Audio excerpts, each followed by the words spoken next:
Welcome to It's Your Business. My name is Cindy Doherty and I will be your host today. We are thrilled to have representatives from the New England Club here with us today to talk about their community. I'd like to introduce our guests. First of all, Tina Waddell, who is a co-owner of Superior Home Care. And we have Jim Belcher and Lisa Ruber, who are both community sales leaders with the New England Club. And I think we'd like to start today with Lisa, just talking a little bit about what the New England Club is and what you do.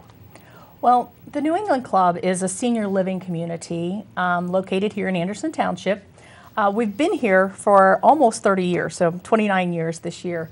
It's a very unique senior living community, primarily because of the advantage of having the home health company in our building. Tina and her sister own the Superior Home Care Company.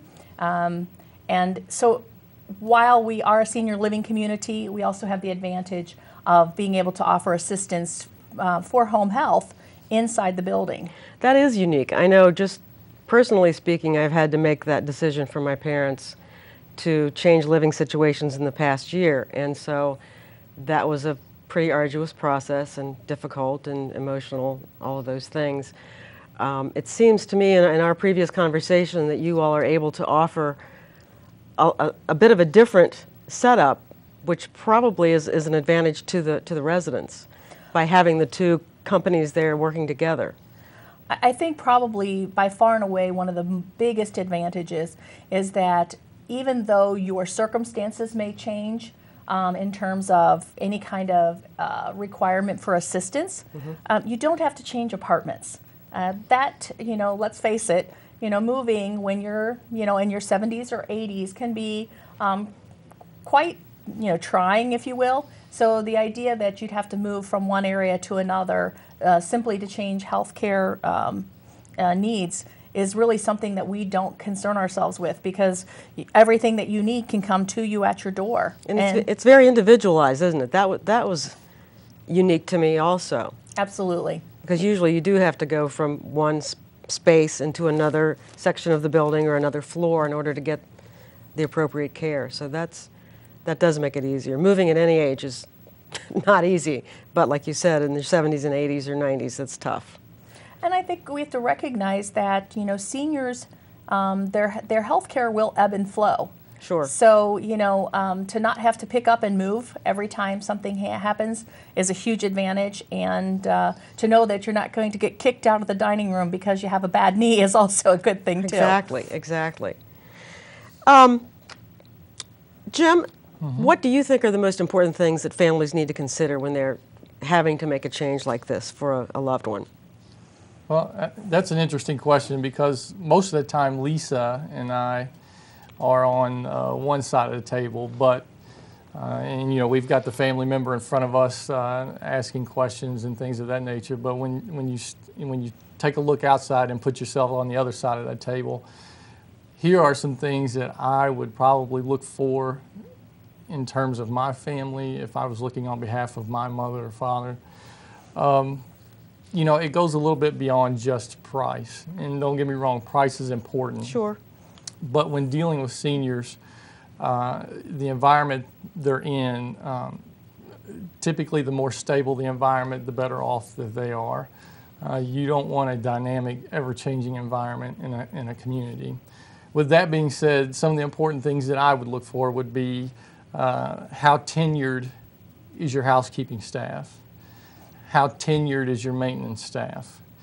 How tenured is your management? When seniors have an issue and they call upon you to help resolve that issue and to come into their apartment, they need to know that person that's coming into their apartment.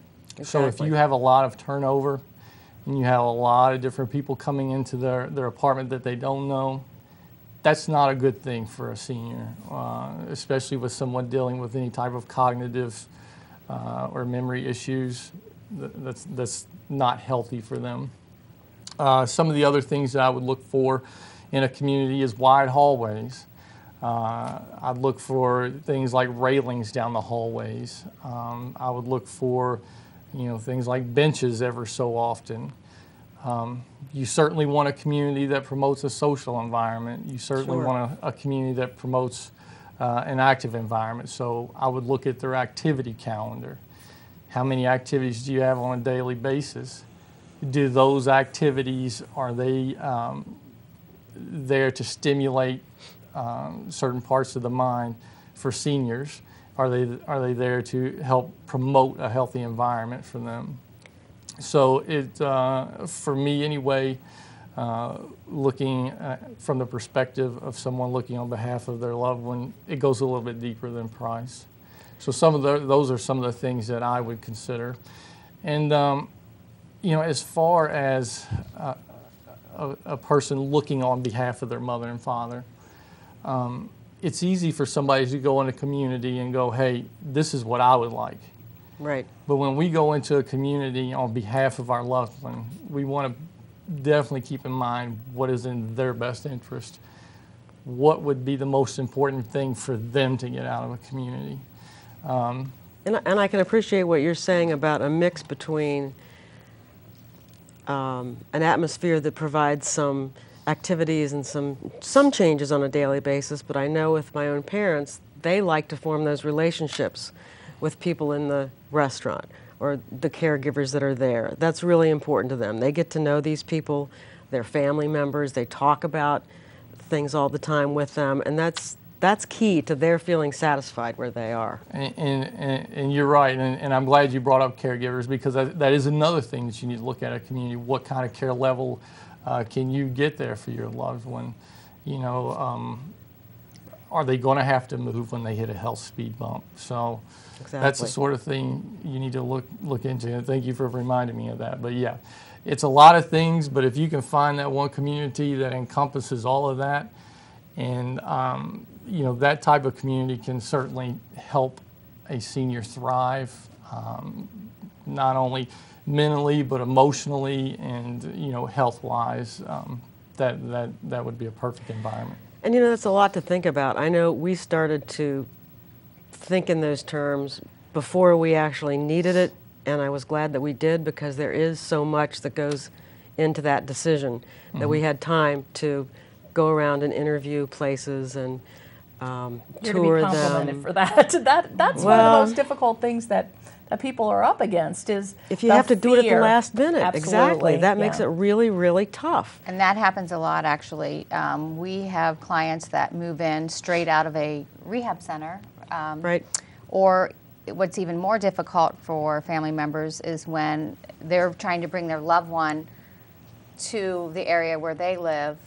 So someone that lives out of town, bringing them to where the children live. Right, so they have to relocate. That's another. And sometimes the parents don't even get to see where they're going to be living. Right. So they are trusting their children to make a judgment call, and then when they get to the community, it's very important that they get acclimated right away, because you're taking them out of not only out of their home, but out of their whole living situation. Sure, that's true. In case you've just joined us, we are talking today with representatives from the New England Club.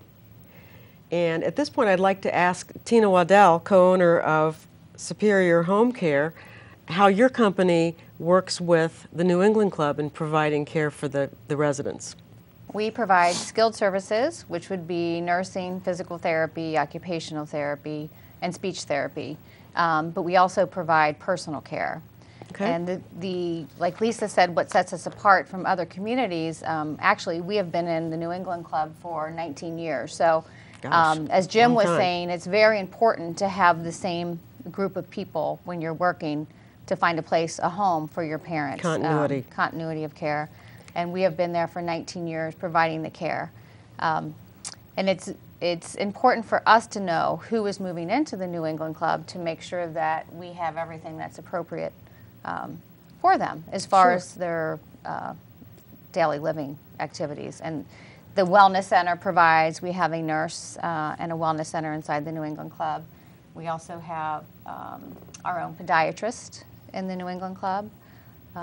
That's and nice. I think that for people that are still working, like us, we're working, and trying to get our parents to and from doctors, the New England Club has visiting physicians that come in, as well as That's a huge the home help. care. I wear two hats at the New England Club.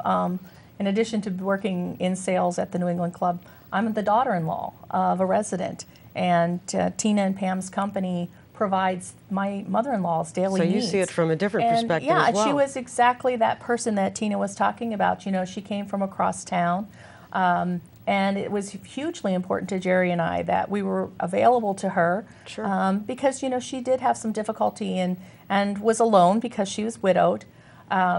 Probably the biggest thing that I didn't know, and I learned, like you, Cindy, that when you do your research, you know, ask the questions. You know, what are the differences between independent living, assisted living, CCRC, continuing care, retirement communities? Know who's going to be in charge of the decision process when you move into a community. That was a big deciding factor in having my mother-in-law move across town, because we knew that we were going to control the decisions with Superior. They were going to make recommendations, but ultimately, you know, my husband and I would be able to really define how her care would be given. It wasn't sort of the one-size-fits-all, if you know what I mean. Right, and I think that's really important. And like you said, you mentioned some of the terminology that typically we're not familiar with until we get to the point where we're trying to make the decision, and you need to know what those things entail and what they mean. And Cindy, you know, and I tell people this, and I know Lisa does, and I sincerely mean this. You know, when people come through our doors and they're looking for an apartment for their loved one, Lisa and I are not just there to rent apartments. Okay, is that our job? Yes, but that's not our job. Our job is there to help people.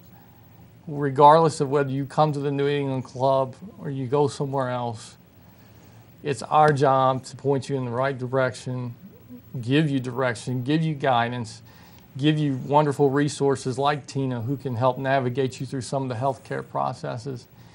That's our job. And so people can find the right fit.